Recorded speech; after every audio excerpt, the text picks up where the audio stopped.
Hello everyone, Gebatron here. In this video we are going to do a deep dive into the medic role for the game Hell Let Loose. We'll go through some tips, best practices, and what I think are some of the best habits for medics to help you elevate your game so you can become one of the most effective medics on the field. Keep in mind that this list is not exhaustive, as I'm sure there are plenty of tips you have from your own experience, so make sure to comment with those below. Now, inevitably someone is going to say, first tip is to respawn as a more useful role.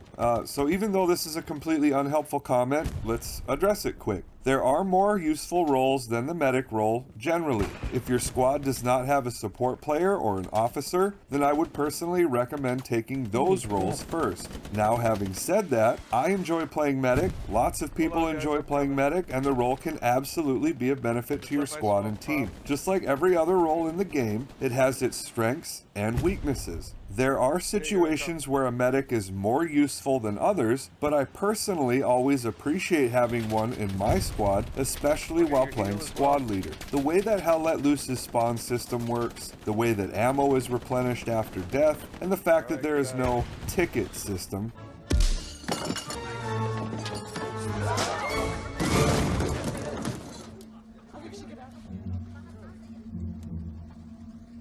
No ticket.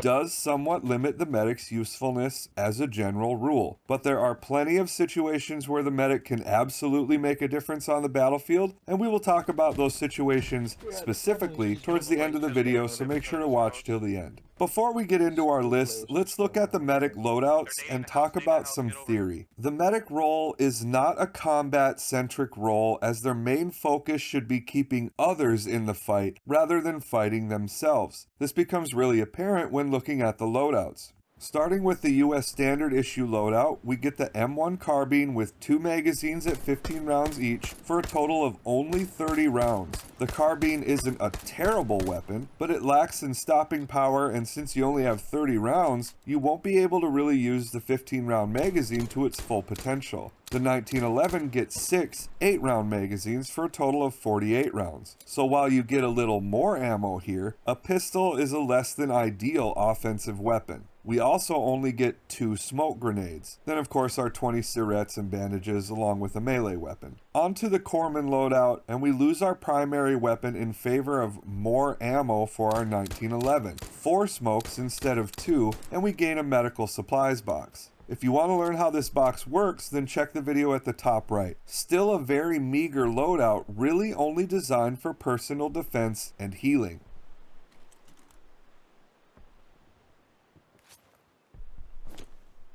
The German standard loadout gets the 98K, which is great at range and has excellent stopping power, but is terrible at closer ranges, and here again we only get 4 clips at 5 rounds each for a meager total of 20 rounds. We get 6 megs for our P38 for 48 rounds total, 2 smokes, and then our 20 morphine ampules and bandages with a melee weapon.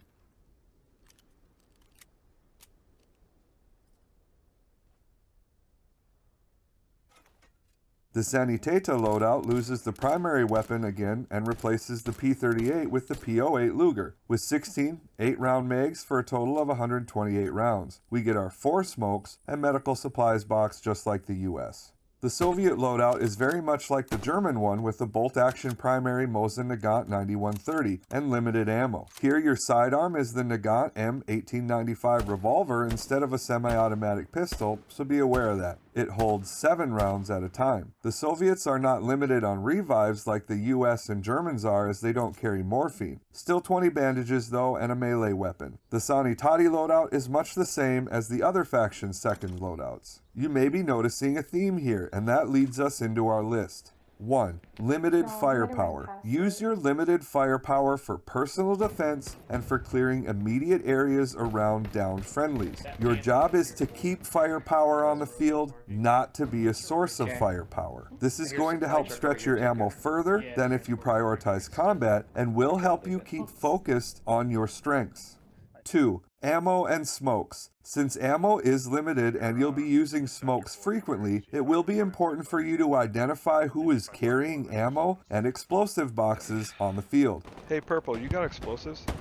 Who carries these boxes? Support players with the ammo carrier loadout carry one of each type of ammo box. These guys are your friends, so keep them alive. Riflemen are also capable of carrying one or the other of the ammo boxes depending on their loadout, except the US, which does not have a loadout that carries explosive ammo. The spotter role's standard loadout also carries small arms ammo. However, you'll likely be in different areas of the battlefield most of the time. Go into the barracks and familiarize yourself with what roles have the ability to carry these boxes, and make sure you are identifying these players and communicating with them early and often when on the field to keep your ammo and smoke stocked up. 3. Medical Supplies Box. This is probably the least useful box in the game, but there are a couple specific situations that I think it's nice to have. First is in static or area defense. A couple places that come to mind right away are places like WN7 and the Chapel strong points on the Utah beach map. Putting a box in or near these areas will help keep defending players supplied with bandages. Another situation I like them is right after a successful assault. Sometimes I will use this loadout for the extra smokes to help the assault, and putting one of these boxes down will help players who may have used a bandage or two during the assault. Sometimes what I do is spawn in with the second loadout, place my medical supplies box, and then switch back to the standard loadout, upon my next death. This way I get the benefit of the slightly more powerful primary weapon while also having my box in the area if anyone does end up needing it. I also try to avoid placing these boxes near spawn points, as players spawning in will already be fully equipped. 4. So who should you be prioritizing? I think medics should be prioritizing leadership and firepower. Spawns win games, and officers are the only roles that can build them, so make sure you prioritize them to give your squad and team as many opportunities to build spawns as possible. Commanders are unable to access their special orders while dead, so keep an eye out for them too. Officers are important for marks, communication, and coordination as well, so keep them alive. Firepower is also important, so for example, if you see an automatic rifleman and an engineer both down, try to get the automatic rifleman first, as they typically will have more combat potential and have a better tool set for turning the tide of an engagement. Of course, you will have to judge each situation on your own, but all things being equal, this is how I prioritize my revives. I will make one exception, and that is if there is another medic down. Getting that medic up first will help us to potentially revive twice as many players in the same amount of time, as well as covering more ground. So prioritize leadership and firepower, but more medics is better, so try to get them up too. 5. Safest players first. This may sound like a direct contradiction with the last point, but you're going to have to make judgment calls on these things. You should be prioritizing officers and firepower, all things being equal, but things aren't always equal in Hell Let Loose. Say you have an officer 10 meters out in the open and 2 riflemen 20 meters away but in cover. It's probably a better idea to get the 2 riflemen first to increase your active number to 3. They can then help you get that officer and provide some covering fire. If you go for the officer first and you die, then all 4 of you will be out of the game, and that's no good. So what I'm trying to say is that even though you should prioritize certain roles, sometimes you'll have to factor in the likelihood of you being successful. These decisions will become easier as you gain experience. Since we're talking about dangerous revives, 6. Let players know if you cannot make it. You can't do your job if you're dead, and you won't be able to revive every wounded soldier on the field. Tell players that are in too dangerous of positions that they shouldn't wait for you, so they can get back in the game as soon as possible. I don't think I'll be able to get you money. Staying alive is very important for the medic role, so don't put yourself in no-win situations if you don't have to. But for the ones you can make it to, 7. Tell players you are coming by their name. Hold on, Sirloin. I'm coming for you. The indicators showing you which players need to be revived and bandaged show up when you are within 100 meters of a player. It's the same on their end with the medic indicator. While you will be able to communicate with players in your squad via squad chat at any distance, you'll have to use proximity chat to communicate with non-squad teammates. Proximity can only be heard when you are within 50 meters of other players. Calling down teammates out by name and letting them know you are coming to get them will help them hold on and know what to expect from you. It will also have the added benefit of giving them an opportunity to tell you what they intend to do. They may let you know where they were shot from. They may let you know it's too dangerous and they are letting go. This will help you to not waste your time. Always let players know by name what your plan is so they can make more informed decisions. 8. It's not a competition. I see this a lot, and I think it's probably because revives and heals grant you support XP, which can rack up at a decent rate when playing medic. Holy, it's like a medic gangbang over there. Yeah, they're fighting over me over here.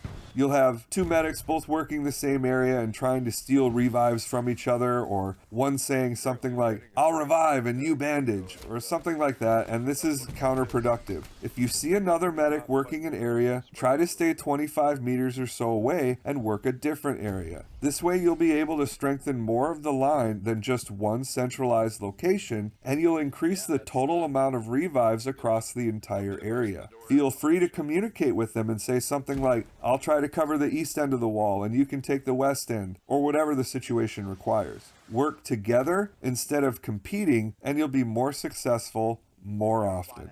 9. Revive and heal. While medics are the only players capable of reviving, they are not the only ones that can heal or bandage. Soldiers can bandage themselves and other players too. Learn more about that in the top right. But medics do this much, much faster. A medic can both revive and heal faster than a regular soldier can even just heal. Not only this, but soldiers can only have 2 bandages at a time while you carry 20. You're not really going to be saving any time by not healing after a revive. Let players know this in advance so they don't take out their bandage and instead either reload or lay down covering fire. I like to simply say, I'll get your heal as well.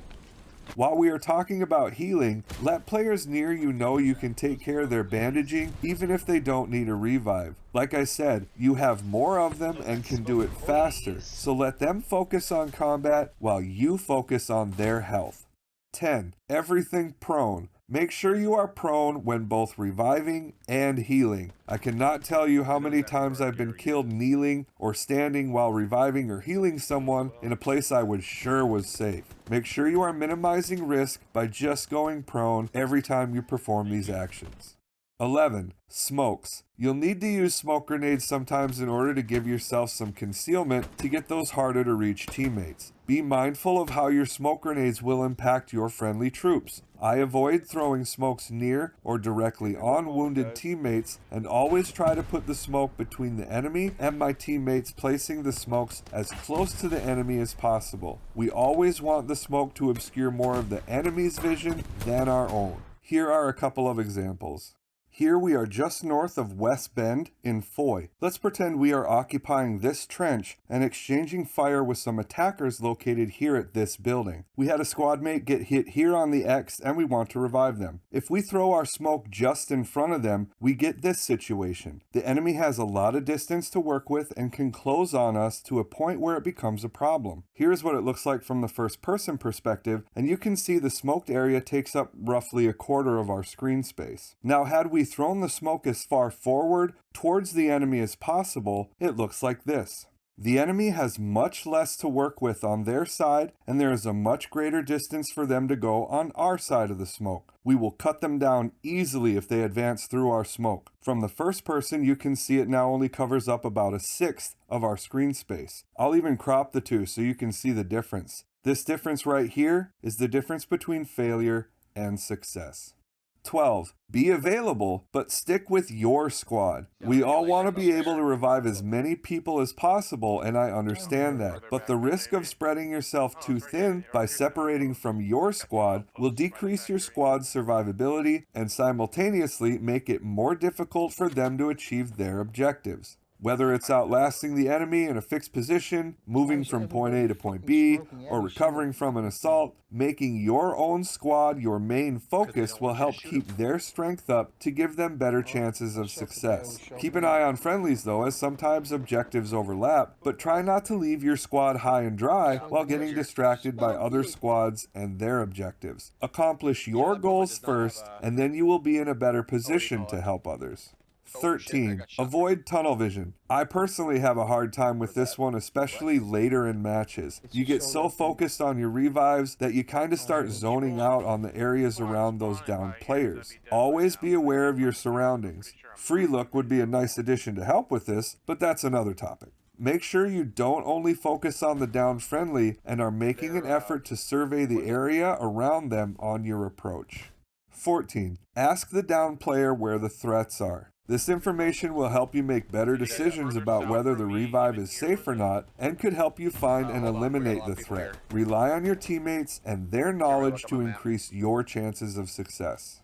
15. Keep your weapon equipped. Don't switch to your morphine or bandages until you need to. These players need a revive for a reason, and often it's because there is a threat in the area. If you have a Syret equipped on your approach and that threat pops out from behind a wall, you will be defenseless. Don't switch to your specialized tools until you are ready to use them.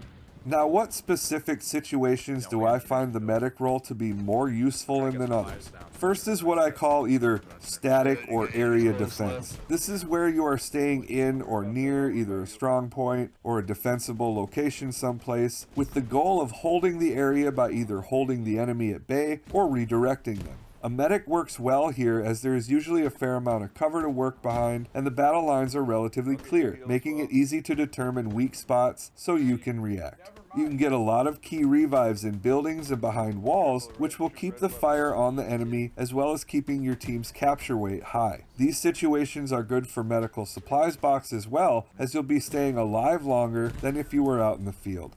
The second situation is movement from A to B. Having a medic here means that if one or two of your squad mates gets hit along the way, you can get them back up, and instead of arriving at your new location at separate times, your squad can arrive full strength to better challenge any threats. And to piggyback off of this, I like the medic role in a squad versus squad fight for much the same reason. What normally happens in these types of engagements is you'll lose some members right away, and then the rest of the engagement is under strength as half of the squad is engaged while the other half is spawning and moving back. By the time they get there, it's happening all over again. Having a medic in this situation will help keep more of the squad together so you can keep momentum moving forward and be able to overwhelm the enemy squad and take ground.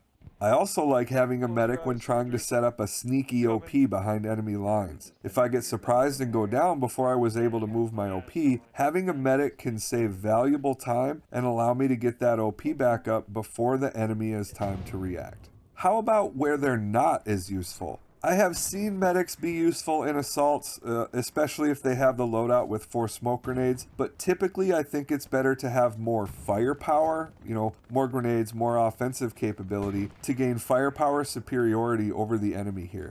I don't think they are great to have in active defensive situations.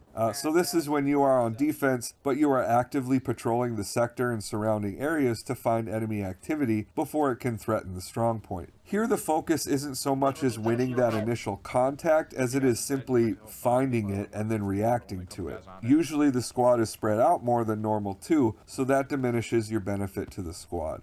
Close quarters engagements are also not great for the medic. With 2 teams and a meat grinder, you're not going to want to rob your squad of an extra fully automatic weapon, or at least a harder hitting weapon, with more ammo, and you'll have a hard time reviving as the enemy will already pretty much be on top of you by the time you are in position.